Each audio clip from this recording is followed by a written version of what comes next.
हम कई बार सुनते हैं कि लोगों के सालों के संबंध खराब हो जाते हैं, छूट जाते हैं, बचपन के दोस्त अलग हो जाते हैं, साथ रहने वाले लोग अलग रहने लग जाते हैं।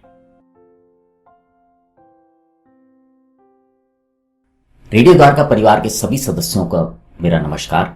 एक शहर में एक जौहरी रहा करते थे, जिनको सुनार भी हम लोग कहते हैं। उनकी अचानक ही मृत्यु हो गई।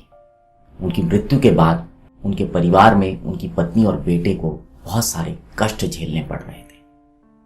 पैसा खत्म हो गया था और दिक्कतें बढ़ती जा रही थी। एक दिन उनकी पत्नी ने अपने बेटे को एक बहुत ही कीमती हीरों से जड़ा हार निकाल के दिया और कहा कि बेटा, इसको अपने चाचा की दुकान पे ले जा और उनको बोलना कि इसको बेच के जो पैसे मिले वो हमें दे दें ताकि हमारा काम चल सके। बेटा वो हार लेकर अपने चाचा के पास गया और उसने वो हार चाचा को दिया।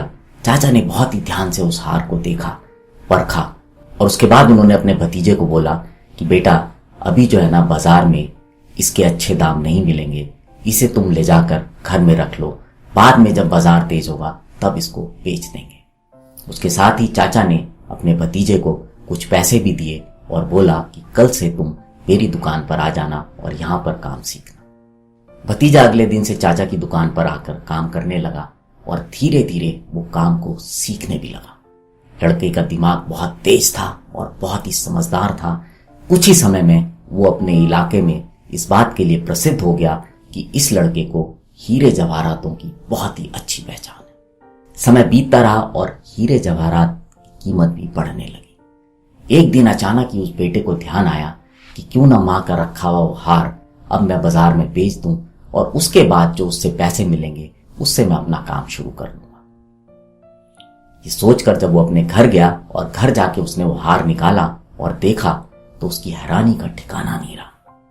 वो दौड़ा दौड़ा उस हार को लेकर अपने चाचा के पास पहुंचा और चाचा को बोला कि आपने मुझे पहले क्यों नहीं बताया कि ये हार नकली था। चाचा ने बोला कि बेटा, अगर उस समय जब तुम मेरे पास ये हार लेके आए थे मैं तुम्हें बताता कि ये हार नकली है तो तुम्हें ऐसा लगता कि चाचा हमारी परिस्थितियों को देखकर हमारे साथ धोखा कर रहे हैं। इस समय हमारा वक्त सही नहीं है तो हमारे हार को भी नकली बता रहे हैं और उसके एवज में हमें कम पैसे दे रहे हैं। लेकिन आज जब तुमने इतने साल में वो काम सीख लिया और तुम्हें खुद ज्ञान हो गया कि यह हार नकली है तो आज तुम्हारी सोच बदल गई है। जब भी हम किसी होटल में या किसी नई जगह या नए घर में या अपने ही घर में जाते हैं तो ताला खोलने के बाद सबसे पहले हम लाइट का बटन ऑन करते हैं और वो इसलिए ऑन करते हैं ताकि उस कमरे के अंदर जो अंधेरा है वो खत्म हो जाए और हमें चीजें सही ढंग से दिखने लगे। इसी तरह जो ज्ञान है वो हमें अंधेरे से रोशनी में लाता है।